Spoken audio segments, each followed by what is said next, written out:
Sheikh Mikaeel Smith, you are someone, mashallah, tabarakallah. You came to Islam a number of years ago.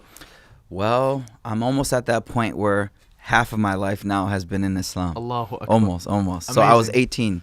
I was 18 Subhanallah. when I accepted Islam.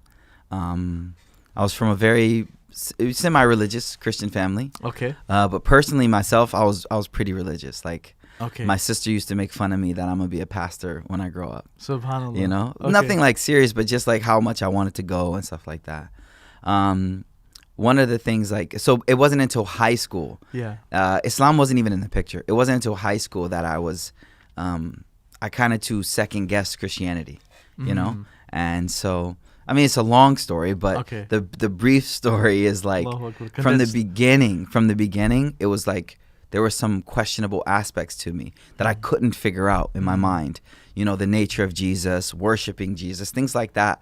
And then when I got to high school, that's when I discovered the textual differences, the canonization of the Protestant versus the Orthodox. Yeah. And to me, that was huge. It was like, where are these extra books coming from? And so by the time I was like a sophomore or junior in high school, that means like 17, 18. Okay. Right. I think you guys got like metrics, or what do you guys have? Like, We have primary school, yeah. secondary school, Okay. or high school, and then we have university. Okay. Oh, So sorry, it was, college and then university. it was like, yeah, I guess it would be high College. school. Probably High- college. Okay, whatever. We call it college. Yeah. So basically, but basically by that time I was kind of like, I was like out of it. I was like, nah, this isn't making sense. I'm not gonna live my life so restricted when the base foundation of what I believe isn't strong. You know what I'm saying? And so then after that, it wasn't until I graduated high school that I had a coworker who started to talk to me about Islam.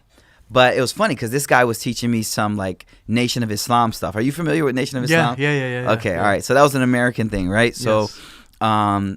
and so I was kind of confused because for me, if something was salvation, if there was something that was dealing with salvation of humanity, it shouldn't have been a national a phenomenon that was restricted to a certain nationality. Yes. And that was a big thing with the Nation of Islam, right?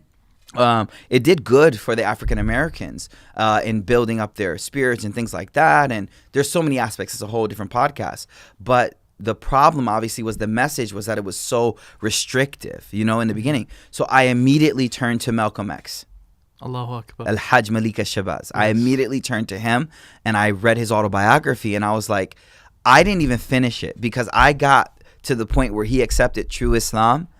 And I was like, all right, I want to become a Muslim. This is enough for me. Yeah. enough And for so me. the thing was, for me, I didn't have a person that was a good example for me. It was when I opened the Mus'haf and started to read, it was very familiar, right? I think a lot of Muslims forget that the Quran does its dawah.